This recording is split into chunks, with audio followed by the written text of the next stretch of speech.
પૂનમને દિવસે પોપટરામ બાપાએ અમને જે ઉપદેશ આપ્યો એને 51 વર્ષ પૂરા થાય. હોળિકાનો દિવસ હતો. ધમ ધકતા તાપના સમયની અંદર અંતરની અંદર બ્રહ્મ અગ્નિનો તાપ જગાયો. પરિસ્થિતિ એકદમ નાની હતી, બધી રીતે. આર્થિક રીતે પણ એવી હતી, ઉંમરની દ્રષ્ટિએ પણ એવી જ હતી. અને એ વખતે આપણો સત્સંગ સમાજ બહુ જૂજ એટલે સાવ નાનો હતો. છતાંય બાપાએ આકલા પડકારા કરીને આ ગત ગંગાની જબરજસ્ત જાગૃતિ લાવ્યા. આ જાગૃતિ લાવતી વખતે બાપા એમ કહેતા કે જાગૃતિથી જે જે અંશો જાગૃત થાય છે એ કૃપા મારા ગુરુદેવની છે. મારી દ્રષ્ટિમાં બાપા એમ કહેતા કે મારી દ્રષ્ટિમાં આખી જિંદગી પર્યંત એક જ મારા ગુરુદેવ એ મારી ધ્યાનની મૂર્તિ છે. અને એ માટે હું ક્યાંય પણ બીજે કશે જ જતો નથી. અને જો રખડપાટ વધી જાય તો ગુરુમૂર્તિ ધ્યાન ખસીને કેટલી બીજી મૂર્તિઓ કે કેટલાય બીજા ચિત્રો આવવા માંડે. જેમ ગાયને દોયું હોય તો દોતા પહેલા બેનું દીકરીઓ સેલૈયો બાંધે એટલે દોરડું બાંધે. છતાં એકલા દોરડાથી ગાય દોવા નથી દેતી, પણ વાસરડો મૂકવો પડે. જો વાસરડો મૂકી તો ગાય દોવા દે છે. એમ ગૌ એટલે ભક્તિ છે. ભક્તિનું દહન કરવામાં આવે તો વિવેક, વિચાર, જ્ઞાન ને વૈરાગ્ય ચારેય અસલથી દૂધની ધારા રૂપે જ્ઞાન ગંગા અમૃત વરસે છે. પણ પહેલા વાસરડો જો ધાવન કરે એટલે આપણું મન પહેલા આ વસ્તુ ગ્રહણ કરે તો પાછળની પ્રક્રિયામાં ઓટોમેટિક આ દહન કરી શકાય છે. એટલે ભક્તિની અંદર અને ધ્યાનમાં મનરૂપી વાસરડો એક જ ગુરુમૂર્તિના ધ્યાનમાં રહે. અને બીજી રીતે ગુરુ મહારાજ સિવાય પણ, ગુરુ મહારાજના દેહ સિવાય પણ એનું રૂપ નામ વચન છે. જેના મુખમાંથી તમને ઉપદેશ મળ્યો હોય એ જ ધ્યાનની મૂર્તિ છે. એના દાદાશ્રી કહેતા કે વારંવાર કે બે સ્વરૂપ છે. એક સાકાર રૂપે ગુરુ મહારાજનો દેહ છે. જે દેહથી આપણને લાભ થયો એ જ દેહ આપણી ધ્યાનની મૂર્તિ છે. અને શાસ્ત્રો પણ કહે છે ધ્યાન મૂલમ ગુરુ મૂર્તિ. ધ્યાનનો આખો મૂળ ગુરુ મૂર્તિ છે. એ સિવાય બીજું કાંઈ પણ ધ્યાનમાં આવે ત્યાં સુધી ગમે એમ કરો તોય નિશાને ચોટ. એટલે શબ્દ સ્વરૂપનું સ્મરણ બરોબર નહીં થઈ શકે. થાય વચ્ચે ત્રુટક અટકાતું થાય. જેમ પાણીની ધાર કરો તો પાણી ફેંદાતું જાય. તેલની ધાર કરો તો એક ધારી ધાર ચાલે. એમ સદગુરુમાં એકમાં જ અઢળક શ્રદ્ધા હોય, અઢળક વિશ્વાસ હોય, અઢળક પ્રેમ હોય તો બીજે ક્યાંય ભટકવું નથી પડતું અને ધ્યાન અખંડ થાય છે. સત્સંગ ગમે એટલો સાંભળ્યા જ કરો રાતને દિવસ, પણ છેલ્લો સાર ક્યાં આવશે? ગુરુમૂર્તિનું ધ્યાન કરીને નામનું સ્મરણ કરો. નહીં તો જીવણ બાપા કે 100-100ની વાતો ભલે તમે સાંભળી તોય રહ્યા એવા ને એવા. ગુરુ કર્યા પણ ગરજ નહીં, ગરજ વિના જ્ઞાન ક્યાંથી આવે? ભક્તિ વિનાનો નર પાવૈયો એ નર કે નારી એકેયમાં ન આવે. ગુરુ કર્યા પણ ગરજ નહીં. ગરજ એટલે આખો દિવસ આપણા ધ્યાનની મૂર્તિ વારે વારે યાદ આવે. એણે આપેલ નામ એનું સ્મરણ કરવું એ કામ સીધું છે. એ કામ પણ વારે વારે આપણે કરતા રહીએ તો આપણે ગરજ રાખીએ કહેવાય. પછી સેવાનો યોગ ઘણી વસ્તુ છે, પણ પાયો અહીંયા છે. અને આને ભક્તિ કહેવાય છે. બીજી નાવું ધોવું, પૂજા પાઠ, હોમ હવન, યજ્ઞ, વ્રત, આ તો એક પ્રકારના કર્મ છે. આ કર્મ શાસ્ત્રોમાં હું કામ મૂક્યા છે ઋષિ મુનિઓએ? કે જે કાંઈ કરતા નથી, જેને બિલકુલ ભાવ નથી, પ્રેમ નથી, એને આ કર્મ કરવાથી આ ફળ મળે, આ કર્મ કરવાથી આ ફળ મળે, એવી લબડત ફળ પાછળ મન લલચાય. આ કર્મ કરે તો પાછળથી કર્મના ફળશ્રુતિ રૂપે કોઈ તત્વવેતા બ્રહ્મનિષ્ઠ સદગુરુ મળે તો આધ્યાત્મિક માર્ગ કર્મની ઉપર ધર્મ બતાવે છે. 3 કાળની અંદર કર્મ પોતે ધર્મ નથી. આ વાત આપણું ભાગવત કહે છે. કર્મથી એ કર્મ પણ નિષ્કામપણે કરો તો વહેલા મોડો ધર્મ બતાવનાર સદગુરુ સંતો મળે છે.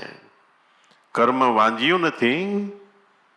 કર્મ કરો એ ફળ આપે છે, પણ મોક્ષ કે મનની શાંતિ નથી આપતું. એ તો કેવળ સદગુરુ શરણની ઉપાસના એ એક જ આપે છે. અને આ જ્ઞાન ગ્રહણ કરવાનું છે. ગમે એટલું સાંભળો, આપણે કીધું એમ 100-100ની વાતો સાંભળી છતાંય અંતરમાં ન ઉતર્યું તો ધર્મમાં જેમ છે એમ સમજણ નથી પડતી. જેમ પથ્થર હોય ઉપરથી પાણીનો ધોધ પડતો હોય, કદાચ એ ધોધ 50 વર્ષ પડે તોય પથ્થરને બહાર કાઢીને ટાંકણું મારો, અંતરમાં કોરો જ હોય છે. એવી રીતે ખરેખર અંતર ન ભીંજાય ગુરુ જ્ઞાનથી ત્યાં સુધી આપણે કોરા છીએ. કોરા છીએ એટલે જ્ઞાન, વાતું, સત્સંગ આ કાને સાંભળ્યું, આ કાને નીકળી જાય. એ ખરેખર સાંભળ્યું ન સાંભળ્યું છે. જ્ઞાન સાંભળો એ અંતરમાં ઉતારવું જોઈએ. ઘણા એમ કે મેં ઉતારી છે, પણ વર્તમાન કઈ બતાવે? એની રહેણી કેણી કેવી છે? ભક્તિને શોભે એવી છે? અગાઉ અનંત અપાર મહાપુરુષો થઈ ગયા, એ કેવું જીવન જીવા? ધર્મ ભક્તિને દીપાવવા માટે, એક ધારી સાબિત રાખવા માટે એવા મહાપુરુષોએ કેટલાય કષ્ટો સહન કર્યા.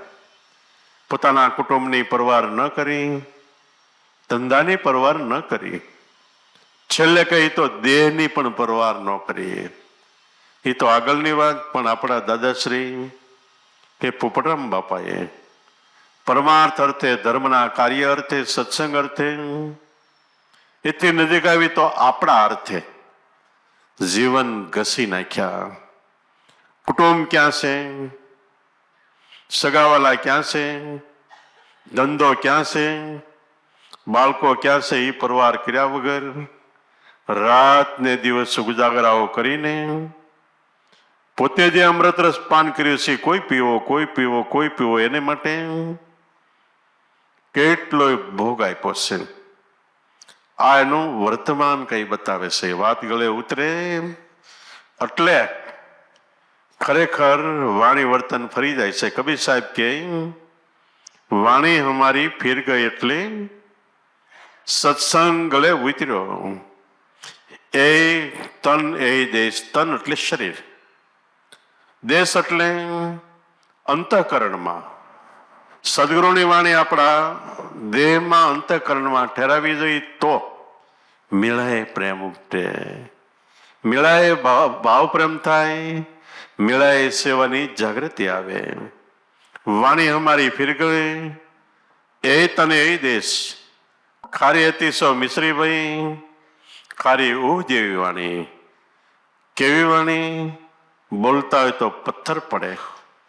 કેટલાય ચોર ડાકો ઉલટારા બારોટિયા થઈ ગયા, પણ સંતોને શરણે ગયા. અંતરમાં વાત ઉતારી તો ગાદીએ બેસીને સત્સંગ કરે. અગાઉ તો કેટલાય થયા છે એવું નહીં. આપણી ઉગમ ફોજમાં આપણા સદગુરુ મહારાજ પોપટરામ બાપાના ચરણે એવા કેટલાય જેનું નામ લેતા ધ્રુજારી આવે એટલા એવા એના પણ જીવન પરિવર્તન થઈ ગયા. એ વાણી એના હૃદયમાં ઉતરી. સદગુરુની વાણી અમારી ફીર ગઈ એ તને એ દેશ. ખારી હતી સૌ મિશ્રીભાઈ. સદગુરુ કે ઉપદેશ, સદગુરુનો ઉપદેશ હૃદયમાં ઉતરી ગયો. એ જ કામનું છે. બાપા એમ કહેતા કે જિંદગીના છેડા સુધીમાં આપણું બુંદ એટલે આપણી વૃત્તિ. પાણીનું બિંદુ સમુદ્રમાં પડે તો એ બિંદુ પછી મળે નહીં. એ પાણી ન મળે પણ એની કિંમત સમુદ્ર જેટલી થાય. એમ આપણું મન ગુરુ વચનમાં મળી ગયો એટલે આપણી કિંમત અઢળક થઈ ગઈ. શમશા વેદમાં જે કોઈ સમજે પ્રેમ પ્યાલા પાન. જુદા પ્રતાપે ભણે ભવાનીદાસ કે જેનું એક અક્ષરમાં નામ. બે હતા ગુરુ ને શિષ્ય, ઓમકાર ને સોમકાર, એક રૂપ થઈ ગયા. એ બિંદુ સદગુરુ ક્ષણમાં પડી ગયો. સદગુરુ કે રેણી અગમ અપારા, તાગર ઉગ્યા સુર. પડી જાય બુંદ ગુરુ વચનમાં એનું 1.25 કરોડનું મૂલ. સુરલા સત બોલો, સત બોલો. તમને ગોરા પેરુની આણ કે સુરલા સત બોલો. સુરલા એટલે આપણે ગુરુના બાળકો. સત્ય બોલો એટલે નામ વચનમાં ખેલો. એ સિવાય બીજે ગયા એટલે અસત્ય. કર્મકાંડમાં, નવતા ભક્તિમાં, દેહભાવમાં રાચ્યા એટલે અસત્યમાં ગયા. સત્ય નથી બોલતા. સત્ય એક જ ગુરુ વચન નામ છે. એમાં ખેલો તો સુરલા તમે સત બોલો. અને સદગુરુની રેણી અગમ અપારા. સદગુરુ શરણમાં એની રેણી એટલે વર્તમાન અગમ અપાર છે. ક્યારે શું કહે, ક્યારે વર્તમાન કહે, કેવું કહે, એ આપણા હાથની વાત નથી. સદગુરુ કહે એમાં રહેવું. કારણ કે એ કહે છે આપણા લાભ માટે, આપણા હિત માટે, આપણા જીવનનું પરિવર્તન લાવવા માટે કહેતા હોય છે. ઘણી વખત આપણે ન ગમતી વસ્તુ એવી વસ્તુ કહે, આપણને એમ થાય શા માટે, પણ કહે છે એમાં કંઈક એનો ઊંડે અંશે મર્મ ભેદ હોય છે. અને કદાચ કોઈ વસ્તુ માગી લે તો આપણને એમ થાય કેમ માગ્યું, પણ જે વસ્તુ આપણી પાસે માગે એ વસ્તુમાં આપણું મન એક જ ધારો રાસ્તું હોય તો મનને એમાંથી તોડાવવા માટે, એમાંથી તોડાવીને સ્મરણમાં ખેંચવા માટે માગતા હોય છે. રાખતા નથી, પાછો આપી દે, પણ સ્મરણમાં મન લાગી જાય એટલા માટે કહેતા હોય છે આ ગુરુની રેણી અગમ અપારા છે. ગામ ન પડે એવી. કેટલાય ગુરુ વચનને ખાતર વેચાઈ ગયા, કેટલાય ખંડાઈ ગયા, રાજપાટ છોડાય. એ વાતો આપણે કેટલાય આખ્યાનોમાં, સંતોના જીવન ચરિત્રોમાં વાંચી છે. તો સદગુરુની રેણી અગમ અપારા, અને રેણીમાં રહી ગયા તાગર ઉગ્યા સુર. એના ઘરમાં જ્ઞાનનો સૂર્યનો ઉદય થયો. ઘરમાં એટલે ઘટમાં, ઘટમાં એટલે અંતઃકરણમાં, અંતઃકરણમાં એટલે પ્રાણની શબ્દ જ્યોતિ એક ધારી પ્રાણની અંદર જલી રહેલી છે. એનો અનુભવ થયો એટલે તાગર ઉગ્યા સુર. પડી જાય બુંદ ગુરુ વચનમાં.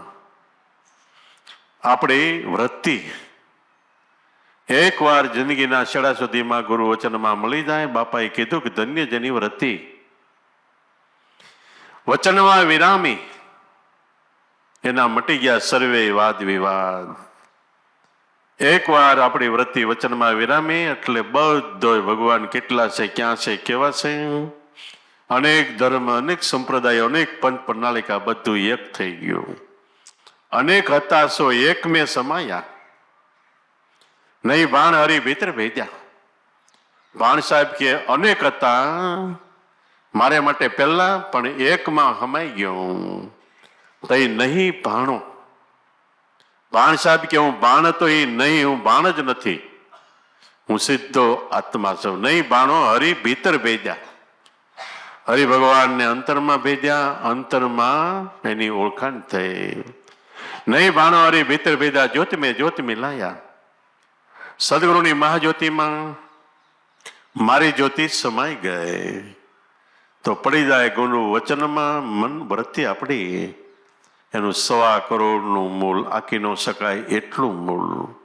ભોગળભટિયા, રૂખડિયા, જે જ્ઞાતિથી જગત અબડાતું આબડછટ હતી એવી જ્ઞાતિમાં કેટલાય સંતો થઈ ગયા.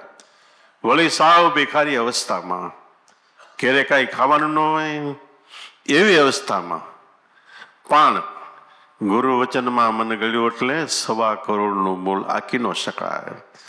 એના સ્થાનકોએ આપણે જાય છે, જાત્રાએ માથું ટેકાવી છે, માનતાઓ થાય છે, એના ગુણાનુવાદો ગવાય છે, એના આપણે ભજન ગાઈએ છીએ.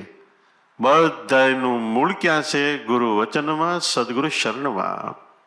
એટલે એ મૂર્તિનું ધ્યાન રહે તો જ કામનું છે. બીજું કેટલું આવવા માંડી જાય ત્યાં સુધી આપણી જે સમજણ પાકી નથી. વધારે ગુરુ મહારાજની વ્રત શરણમાં મનને કેળવો એટલે તન મન ધન લગાવીને સેવા કરો. એ મૂર્તિને વારંવાર યાદ કરો કે હું તો પામર જીવડો હતો અને સાવ નીચી કક્ષામાં હતો.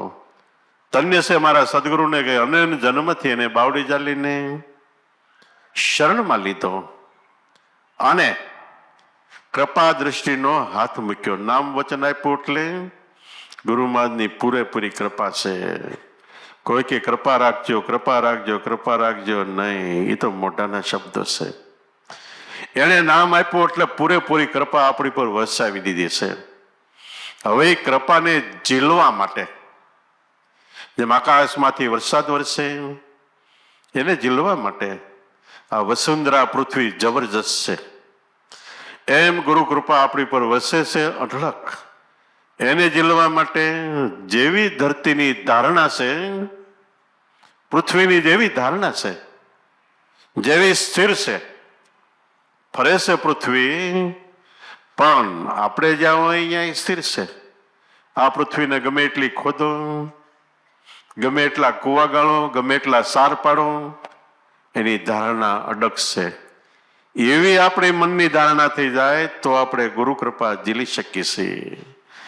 આ ધારણા ઝીલવા માટે પ્રથમ આપણું વર્તમાન અને રહેણી કેણી જેમ બને એમ સાધુ નથી બનવું, પણ સાધુના જેવું જીવન બનાવો. વહેલા ઉઠીને પ્રભાતે કાયમ માટે ધ્યાન કરો, આ પહેલું લક્ષણ છે. પછી વારે વારે સદગુરુ મૂર્તિ યાદી, નામની યાદી, એની સાથોસાથ ભક્તિ ધર્મને શોભે એવું વર્તમાન. એ તો કહેવા પણ નથી, અનેક મહાપુરુષો એ વર્તમાની જીવન જીવી ગયા છે. એવું જીવન પછી આપણા થકી કોઈ પણ જીવને ક્યારેય દુઃખ ન થાય અને મનુષ્ય માત્રની અંદર મારા ગુરુ મહારાજનો વાસ છે એ ભાવના. તુલસીદાસને નર હરિ મળ્યા, ગુરુ મળ્યા, નામ આપ્યું એની પેલા રામની ઉપાસના હતી, પણ પછી નર હરિને કે તારો આત્મા જ રામ છે. તઈ તુલસીદાસને અનુભવ થયો ત્યારે કીધું કે સબગટ મારો રામ વસે, બધાના દેહ મંદિરમાં મારો રામ ભગવાનનો વાસ છે, ખાલી ગટ નહીં કોઈ. જ્યાં દ્રષ્ટિ કરું ત્યાં બધે. પણ બલિયારી ઉસ ઘટ કે जिस ઘટમાં પ્રગટ હોય, જેને અનુભવ કર્યો એની બલિયારી છે. અખા ભગતને પેલા એ કર્મ ઉપાસનામાં હતા, પણ સદગુરુ મળ્યા ભૂતનાથ. નામનો બોધ આપ્યો પછી અખા ભગત કે જગત આખું મેળે મળે. મેળામાં જાય, કોઈ આઈ જાય, કોઈ આઈ જાય, કોઈ આ તીર્થોમાં જાય, કોઈ યાત્રાએ જાય, નાના મોટા અનેક મેળા મંડપ કરે, તો ભગવાન એને સપને ન આવે. ભગવાનને ગોતવા માટે જગત આખું મેળે મળે, પણ અખા ભગત કે હું જ્યાં જાઉં ત્યાં મને હામો મળે, જ્યાં જાઉં ત્યાં મને હામો મળે. હામો મળે એટલે બધાની અંદર એને ગુરુ મહારાજના દર્શન થતા. એની સિવાય એ ક્યાંય બીજું રૂપ એને દેખાતું નહીં. આ ભક્તિનો યોગ પરિપૂર્ણ થયો એની નિશાની છે.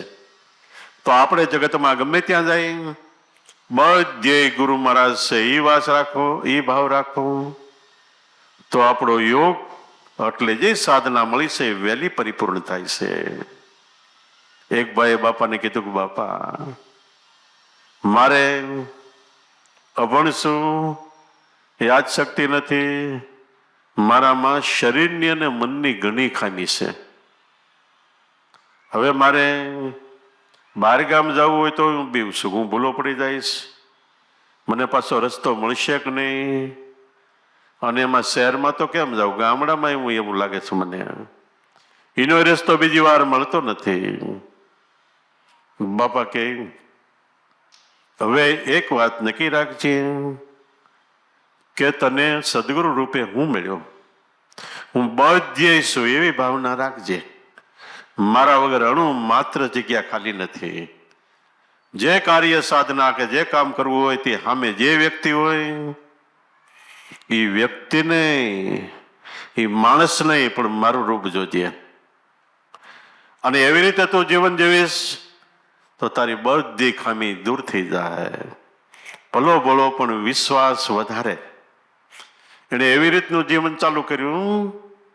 પછી એનું બાપુજી કાન પકડી ગયા કે આવું એટલું બધું પરિવર્તન નાનામાં કેમ આવ્યું.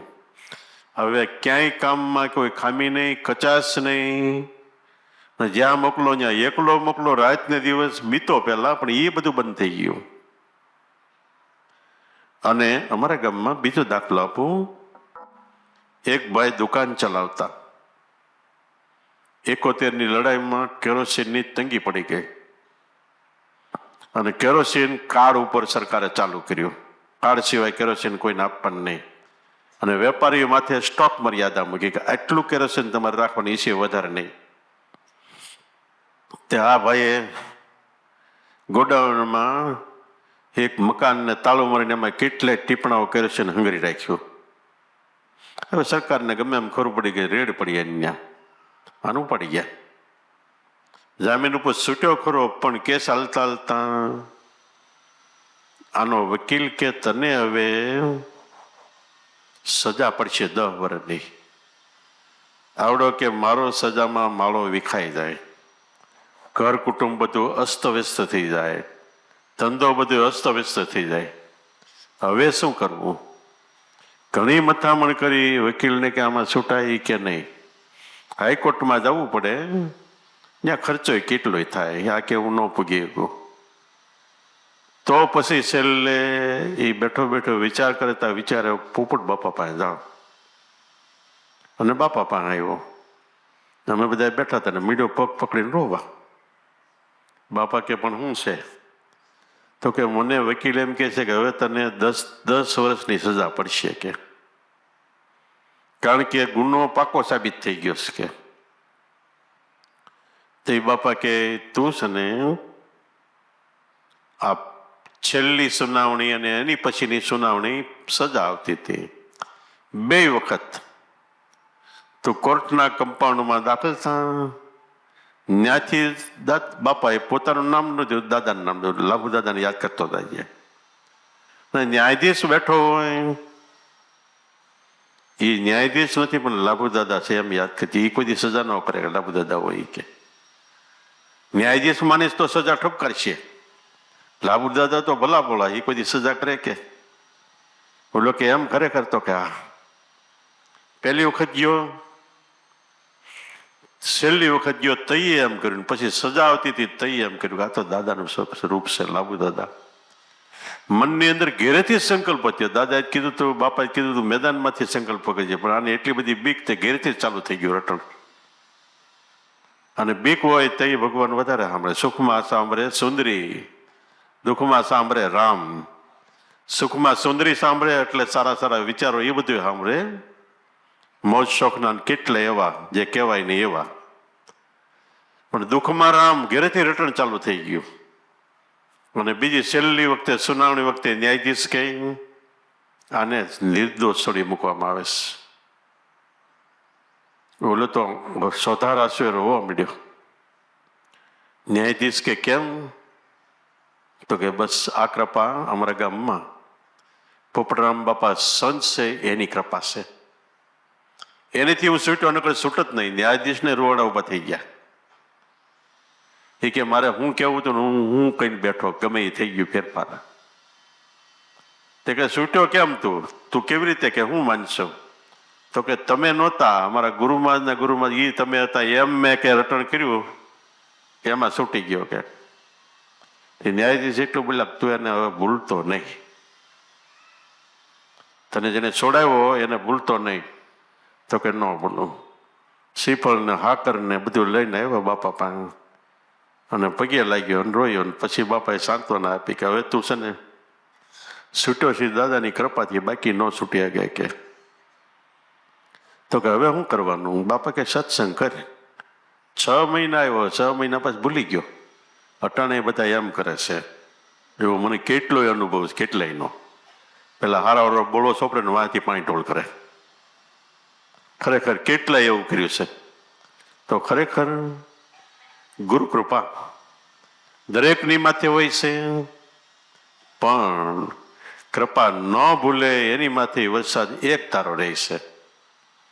અને એક ધારો વરસાદ રહે તો ખરેખર એ જમીનમાં એટલે એ દેહમાં જેમ જમીનમાં વરસાદ થાય એટલે ખડ કે વનસ્પતિ કે આપણે વાવેલી વસ્તુ ઉગે, એમ ગુરુ કૃપા આપણી ઉપર જરે એટલે આપણી અંદર ગુરુમાં જે બીજવાયુ નામનું એમાંથી અનુભવના અંકુર ખોટા ફૂટે. અનુભવના અંકુર ફૂટે એટલે અનુભવ ઉગવા માંડી જાય. મહાપુરુષોને જે અનુભવ થયો છે એ અનુભવ વાણીમાં વ્યક્ત કર્યો, એ અનુભવના અંકુર ખોટા ફૂટ્યા. ગુરુ કૃપા ઝીલી તો ઝીલવા માટે આપણી ધીરજ, શાંતિ, સહનશીલતા અને સૌથી મોટું વસ્તુ ગુરુમાં કે એ પ્રમાણે વર્તમાનને રેણી કેણી એના બોલે બોલ ઉપર વિશ્વાસ, એ હૃદયમાં અંકુર ફૂટે છે. તોળીરાણીને ઘેરે ગુરુ મહારાજ પધાર્યા, સત્સંગ આપ્યો.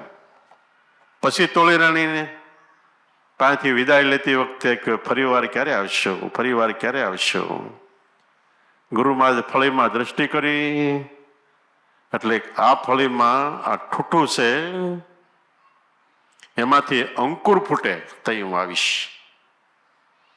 ફળીમાં દ્રષ્ટિ કરી એટલે દેહમાં દ્રષ્ટિ કરી ગુરુ મહારાજે. આ દેહરૂપી ઠૂઠામાં અનુભવનો અંકુર ફૂટે તઈ હું આવ્યો માનજે.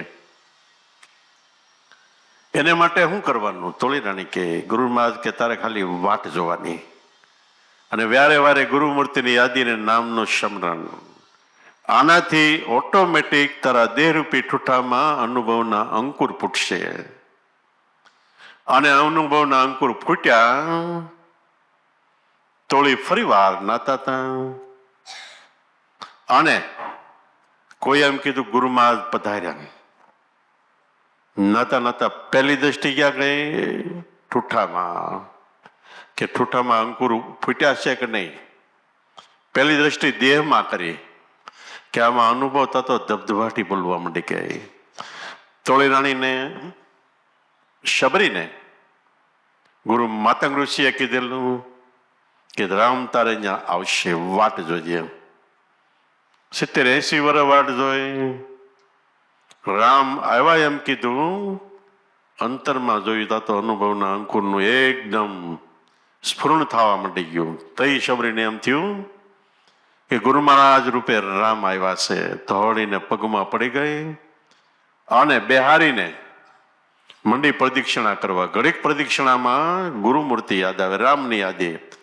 ઘડીક અંતરદ્રષ્ટિ થાય તો ભાન ભૂલી જાય. અડધી કલાક વારે વારે ગુરુમાની યાદી અને અંતરમાં ખોવાઈ જાય, ગુરુમાની યાદી અને અંતરમાં ખોવાઈ જાય. લામે આ લીલા અડધી કલાક જોઈ.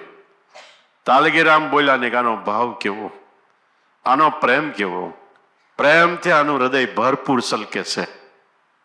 પછી રામે દેહભાનમાં શબરીને લાવવા માટે કીધું કે શબરી મને કોઈ ભૂખ લગી હે, ભૂખ લાગી. તઈ શબરી દેહભાનમાં આવી. એવી રીતે ગુરુ મહારાજ આવ્યા, તોલી રાણી દોડતા ગયા અને ગુરુ મહારાજને ઘેરે લાવ્યા. પોતાના દેહનું ભાન નહોતું રહ્યું. પછી આશને બેહારીને આગતા સ્વાગતા જે કાંઈ 5-7 દિવસ સત્સંગ કર્યો. એ દોડતા ગયા તે જેસલ અને બધી મંડળી, હાંડી ખાન પેપડી ખાન બધાય. હાંડી ખાન પેપડી ખા એટલે ખોટે ખોટી વાહ વાહ કરવા વાળા. એ મંડળી બેઠી હતી. મંડળી જેસલને કે તું તોરલના વખાણ કરે, આને કઈ ભાન છે કે? જેસલ મનમાં સમસમી ગયો, પણ એ કે ગુરુ મહારાજ જાય પછી વાત. ગુરુ મહારાજ ગયા પછી તોળી પાસે જઈને કે તમને કઈ ભાન છે? હું તમારા વખાણ કરું ને આવડાવો, તમને કઈ દેહનું ભાન ન રહ્યું? ત્યારે તોળી કહે છે કે જેસલ વરે ફાટી વેરેમંડભાઈ ગુરુ મહારાજનું નામ સાંભળતા નાભીમાંથી આત્માનો અવાજ રણકાર ઉપડ્યો, બ્રહ્માંડમાં વહી ગયો. બધે ગુરુ મહારાજના દર્શન થયા. વરે ફાટી વિરમણ ગઈ, લજા નો રે હાથ. આવતા અભ્યાગતને કેમ ન મળવો, મારો હતો સ્વર્ગાપુરનો ઠેઠનો સંગાત. એમ સદગુરુ મળ્યા, એનો સંગાથી સ્વર્ગથી ને સ્વર્ગનો સંગાત છે. સ્વર્ગ, ગૌલોક, વૈકુંઠ લોક એવા કેટલાય છે, પણ વાય શું આવે? લોક. લોક એટલે તાળો. ગમે તમે સ્વર્ગમાં જાઓ, વૈકુંઠમાં, ગૌલોકમાં જાઓ એટલે વાહ તાળું વાગી ગયું, પાછું કમાઈ ન થાય. પણ સદગુરુ છે એ લોક કરતા તાળું ખોલીને બધા લોક જેમાં હમાઈ જાય એ લોક આપણને બતાવ્યો છે, બ્રહ્મલોક. આની તો કોઈ વસ્તુ ન આવી શકે. તો ધ્યાનની મૂર્તિ સદગુરુ, ધ્યાન મૂલમ ગુરુ મૂર્તિ, સેવા મૂલમ એનું શરણ. એટલો બધો ઉપકાર કર્યો હોય તો એણે મારા માટે જન્મ લીધો છે એવા ભાવથી તન મન ધન લગાવીને સર્વ પ્રકારની એની સેવા, એ સેવા મૂલમ ગુરુ શરણ. અને બીજી રીતે એને શરણ આપ્યું, નામ આપ્યું, એનું સેવન કરવું, શ્વાસે શ્વાસે સ્મરણ કરવું, એ સેવા મૂલમ ગુરુ શરણ. મંત્ર મૂલમ ગુરુ વાક્ય. ગુરુના મુખમાંથી નીકળતા બધા મંત્રો, એ શબ્દો, એ બધા મંત્ર છે. એક એક મંત્ર છે. મંત્ર મૂલમ ગુરુ વાક્ય. એ પ્રમાણે આપણું જીવન બનાવવું તો મોક્ષ મૂલમ ગુરુ કૃપા. ઓટોમેટિક મોક્ષ છે, ઓટોમેટિક એની કૃપા છે. કૃપા ક્યાં જાય? વરસાદ વરસે, ટેકરામાંથી હરખો વરસે, અને નિશાણ હોય, ખાડો હોય, ન્યાય હરખો વરસે.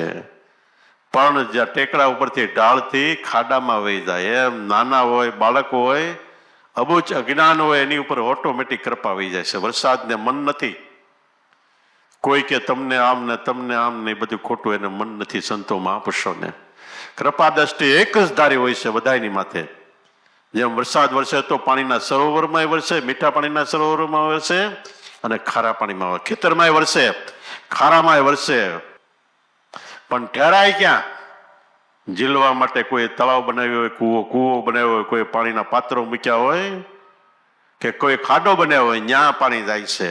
એમ આપણી ભાવના એવી હોય, ઝીલવા માટે હર હંમેશ તત્પર હોય. એટલે આપણા હૃદય કમળની અંદર ગુરુ કૃપા રૂપી વરસાદ ઠેરાય છે. અને વરસાદ ઠેરાય એટલે આપણું જીવન ધન્ય બને છે. અનેક મહાપુરુષો ત્યાં 99 કરોડને ઉપદેશ થયો, 33 કરોડ છે. આ વરસાદ ગુરુ કૃપાનો ઝીલ્યો, એના નામ ઇતિહાસને પાને અમર છે. તો એ જ પંક્તિ માયલા આપણા સહી, આપણે સહી 33 માયલો જીવ નહીં તૂટે. એ કમાણી કરીને જેણે આ વસ્તુ ઠેરાવી અંતરમાં, એ જીવ નહીં તૂટે. એ કાયમ માટે જન્મો જન્મ ગુરુ શરણમાં ગદગંગામાં રહેવાના. 33 માયલો નહીં, જીવ નહીં તૂટે. કુડિયા ગમે એમ જ્ઞાન કૂટે, કુડિયા ભલે ગમે એમ કે આવડાનું કેટલા દિયાળ છે. અમે નાના હતા નુગુમ ફૌજની સ્થાપના શરૂઆત હતી હજી. ન્યા ને અહીંયા બે ઠેકાણે ટીકા કરવા કેટલાય હતા. આવડા એકાબીજાને પગે લાગે ને એટલે પગે લાગતા રોડ ઉપર અહીંયા શરમ બરમ કાંઈ નહીં. અત્યારે ઘણા રોડ ઉપર પગે લાગે જય ગુરુદેવ, કારણ વાંકાવાળીને જરાક પગે લાગે. ફેરફાર પડતો જાય. પોલીસ વાળો સાઈડ બતાવવા આવે પહેલા વહેલા, એટલે સવારમાં તો આમ આમ ને મોટે ઝટકા મારવા. પછી જેમ જેમ દી સળતો જાય એટલે ધીમે ધીમે આમ આમ કરે, પછી એક હાથે આમ કરે, પછી રોંડો થાય એટલે એક આંગળી કરે, પછી આમ ઈશારો કરે. એમ પહેલા વહેલા ભાવ પ્રેમ એવો હોય ને પછી એમ કરતા કરતા છેલ્લે જય ગુરુદેવ પગે લાગવામાં એમ ઠપકારે. પછી ભાવ એક ધારો રહે એનું કામ છે. 100 વર્ષ જિંદગીના છેડા સુધી વૃત્તિમાં, પ્રેમમાં, ભાવમાં ફેરફાર નહીં. તઈ કેટલાય અત્યારે કાંઈ નથી નિંદા ટીકા કરવાળા હતા કે આવડા સગ્યા છે ને સડ્યા છે ને બગડ્યા ને ટેળ્યા ને વટલી ગયા ને કેટલું કહેતા. અને પાણીએ ન પાતા. ઘેર કોકની ઘેરે ગયા ને કે ઉગા પંથવાળા છે પાણી નહીં પાતા, ન પાય. અમને એવો 2-3 વખત અનુભવ. પીરસવા હાલતા હોય તો આપણી પાસે રોટલી મૂકી દે ને વ્યા જાય આગળ. અને છેલ્લે શું કહેતા આવડાને કેટલા દિયાળ છે, કેટલા દિયાળ છે. એ કહેવાવાળાને 60-60 વર્ષ થઈ ગયા તોય આપણું આમને ના લે છે, આગળ વધતું જાય છે. તો સાચી વસ્તુ કઈ છે કે સદગુરુ વચનમાં શ્રદ્ધા, ભાવ, પ્રેમ ને વિશ્વાસ. તો વિશ્વાસીને ઘેર વધામણા, ઊણ ઘેર આવ્યો અતીત જોગી. જેના હૃદયમાં વિશ્વાસ છે, ભાવ છે, પ્રેમ છે. અતીત તિથિ વગરનો આત્મા આવ્યો છે ને તિથિ વગરનો જવાનો છે. અતીત એને અંતરમાં આવ્યો એટલે અંતરમાં પ્રગટ થયો, અનુભવમાં આવ્યો. ખાઓ પીવો રો ફરો મોજ શોખ કરો. એક ગુરુ વચનમાં એક સદગુરુમાં વિશ્વાસ રહે, ભાવ રહે, પ્રેમ રહે, શ્રદ્ધા રહે, એના જીવનને ધન્યવાદ એનો બેડો પાડશે. બોલો સતગુરુદેવની, પોપટરામ બાપાની, લાવેશ્વરનાથની, દુધેશ્વર માતની, ઉગમેશ્વરનાથની, ઈર્ષાગર ભગવાનની, સતગુરુદેવની.